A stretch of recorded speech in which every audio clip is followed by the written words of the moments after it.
这绝对是近10年来最吓人的一部电影，未来10年也很难有电影能够超越它的恐怖程度。全片采用伪纪录片的拍摄手法，让人感觉这就是真实发生过的事情，同时也是唯一一部上映时全程开灯的电影。如果有人敢在晚上关灯看这部影片，那他绝对是一位敢夜闯乱葬岗的猛男。这就是2021年上映的泰韩合拍电影《灵媒》。闲话少说，正片走起。众所周知，泰国是一个有着浓厚宗教文化的国度。2018年，一个纪录片团队来到了泰国的东北部，因为当地人民信奉着各式各样的神灵，而团队采访的对象胖姨自称是八阳神的灵媒，也就是八阳神在人间的媒介。但八阳神具体是什么来历，他也说不清楚，只知道他们家代代都是被八阳神附身的灵媒，而且八阳神只会选择女子附身，最先是他的祖母，再后来是他的姨母，之后才是他。但八阳神最初选中的灵媒其实是他的姐姐，只不过姐姐非常排斥，甚至为了不做灵媒改去信了基督教，因此胖姨才被八阳神选中。不过他其实还挺喜欢这个身份，因为他可以借助八阳神的力量救治一些医院都救治不了的病人。这天胖姨去参加姐夫的葬礼，说来也奇怪，姐夫一家人没有一个善终的，祖父工作时被石头砸死，父亲为了骗保烧毁工厂，最终被发现跳楼自杀，再后来就是姐夫的儿子，几年前骑摩托发生意外身亡，如今姐夫又因癌症去世。身为灵媒的胖姨猜测姐夫一家应该是被什么脏东西给缠上了。葬礼上，胖姨发现平日里十分乖巧的阿敏竟对父亲的死毫不在意，甚至还当众大闹葬礼，一直在骂叔叔，说听见叔叔说她像个风尘女，然而周围的人根本就没听到叔叔说话。到了晚上，胖姨又看到阿敏一动不动地坐在蚊帐里，怎么喊她也没有动静。胖姨一转头，这才看见对面站着一个盲人婆婆，同样也是一言不发，十分的诡异。第二天，那个盲人婆婆就被发现死于家中，而阿敏诡异地站在人群中，仿佛早就预料到了一样。胖姨跟过去后，却发现阿敏站在角落里抽搐着。胖姨立马意识到了不对劲，她冲进阿敏的房间里翻箱倒柜，果然发现了一串辟邪用的姜黄。阿敏看到后，立马将胖姨等人赶出了房间。胖姨只好问姐姐，阿敏最近有什么奇怪的举动？姐姐曾经也是差点成为八阳神灵媒的人，自然知道阿敏是什么情况，可她却告诉胖姨自己的女儿自己会管好，不用胖姨操心，于是就赶走了她。之后胖姨告诉记录团队，阿敏这是被选中为灵媒的前兆，于是为了记录下灵媒降生的全过程，团队就开始跟拍阿敏。渐渐的发现她确实非常的奇怪，白天她会像个孩子一样在游乐场玩耍，甚至还会和小朋友们发生冲突，到了晚上又会去夜店狂嗨，直到很晚才回到公司，在躺椅上睡下，搞得同事们都非常的蒙圈。更离谱的是，她的大姨妈开始不受控制，出现了这种情况。胖姨和姐姐都确定阿敏是被神灵选为了媒介，可阿敏同样不喜欢灵媒这个身份，开始长期住在办公室里，而且团队人员对她进行采访时，她表示最近经常梦到一个拿着长刀穿着红色长袍的人，旁边还有一颗被砍下的头颅，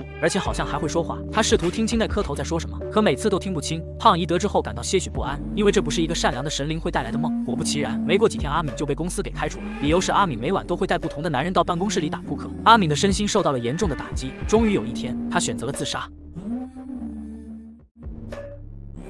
这个女孩出现了大姨妈不受控制的状况，而她的妈妈和姨母也都曾出现过类似的情况，因为他们家世代都是被八阳神选中的灵媒。可阿敏对此却非常排斥。几天后，公司竟发现她每晚都会带不同的男人到办公室打扑克，因此她被公司开除。身心遭受重创的阿敏最终选择了自杀，好在家人及时发现，这才侥幸保住一命。母亲请胖姨为阿敏做降生仪式，可她却拒绝了，因为身为八阳神灵媒的她知道八阳神是绝对不会如此祸害自己的灵媒的，所以阿敏一定是被什么恶灵给缠上了。可姐姐却不信邪，独自找到另外一个灵媒为女儿做降生仪式。中途胖姨忽然闯入打断了仪式，告诉姐姐如果阿敏是被恶灵缠上了，这么做的后果可是很严重的。话音未落，阿敏就双眼泛白，冲着摄影师袭了过来，转头又冲着自己的母亲一顿乱打，被众人制止后，头也不回地跑了出去。等胖姨追出来时，人已不见了踪影。接下来的几天，阿敏就像人间蒸发了一样，警察和村民们集体出动也没找到阿敏，而胖姨却在阿敏哥哥的房间里发现了两人的亲密照片。舅舅这才承认了兄妹俩的不伦关系，而哥哥的真正死因也不是摩托意外，而是上吊自杀。胖姨以为是哥哥想带走阿敏，才纠缠着他不放，便来到他上吊自杀的树下，摆上阿敏最近不知从哪里搞来的物件，开始祈求八阳神的帮助，可却没能得到指引。但胖姨并没有放弃，无论是刮风还是下雨，她都坚持到树下祭拜，直到1个月后，终于从鸡蛋中磕出了黑水。胖姨顿感大事不妙，这明显是怨气更深的恶灵所致。她顺着指引找到了一所废弃的楼房，这里正是阿敏父亲当时烧毁的工厂，当时厂里的200多名员工都死在了大火中。胖姨一进来就感受到了极大的怨气，最后在垃圾堆里找到了奄奄一息的阿敏，好在她只是脱水和营养不良，可醒过来时仍然是被邪灵附身的状态。胖姨问邪灵是谁，可对方却忽然发狂了起来，甚至直接把舅舅给按在了身下。好在胖姨及时出手，按照以前的方式试着驱魔，可这也仅仅是暂时控制住了对方，并不能彻底去除阿敏体内的邪灵，因为对方比他以往接触过的邪灵都要强得多。胖姨只好找到另一个灵媒帮助，他体内的神灵是更为强大的巴基大神。可当秃哥接触到阿敏的那一刻，他也感受到了前所未有的压力，哪怕是2人联手，也不一定能制服阿敏体内的邪灵，因为他体内的邪灵数量太多。简单的沟通后，他们终于找到了祸根，就是当年被阿敏父亲烧死的那些工人，以及厂房里的蜈蚣、蜘蛛等野兽的灵魂。秃哥认为厂房正是驱魔的最佳地点，只有在这里布阵施法，把所有恶灵全部召唤出来，并一举封印，才能彻底解救阿敏。于是他们就开始着手准备，7天后正式开始驱魔仪式。可此时的阿敏已经彻底被邪灵控制，他是否能撑过这7天，又或者会干出什么可怕的事情来？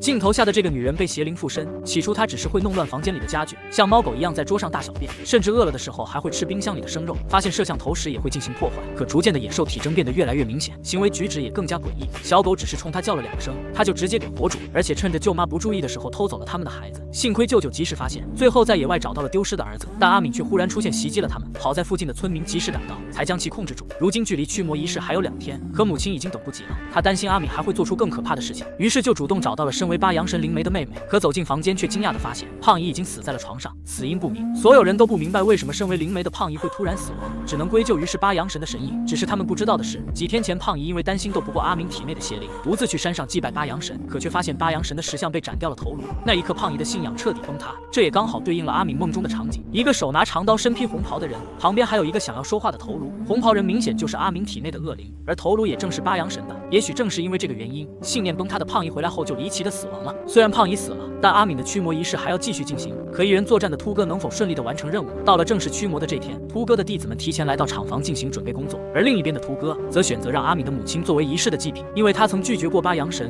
又是阿敏的嫡亲，因此他将充当招魂的媒介，头上套着写满符文的布袋，双脚穿上垫好符纸的布鞋，到时候他就是阿敏的转嫁品。也就是说，小敏并不会出现在仪式现场，否则更多的恶灵召唤至他体内，只会让其法力倍增，而他母亲的作用就类似于枢纽通道，恶灵先被召唤至其体内，再全部引出进行封印。夜幕降临时，驱魔仪式正式开始。秃哥手举牛头大念法咒，被符纸封印在家里的小敏立刻便有了感应，不停的大喊大叫，而他母亲的情况则更加严重，隔着布袋都能看到吐出了很多血水。秃哥用法器刺向他的脑袋，然后用力扯掉布袋，浑身是血的母亲直接跪倒在地，不受控制的吐出了大量黑水。小敏那边瞬间也变得安静了很多。舅妈和秃哥的弟子正感到好奇，房间里就传来了孩子的哭声。舅妈看向婴儿床，发现孩子不见了，立马就要冲进去救孩子。殊不知摄像师看向婴儿床时，孩子正安静的睡着觉。另一边的秃哥在弟子们的帮助下，将蕴含着恶灵的黑水封印在了罐子里。就在他准备彻底完成封印时，另一边的舅妈不顾阻拦冲进了阿敏的房间，而手捧罐子的秃哥也忽然抽搐了起来，紧接着就后仰坠楼，连人带罐摔了个稀碎。仪式彻底失败，舅妈那边也同样为自己的愚蠢买了单。孩子的哭声明显是阿敏体内的邪灵制造的。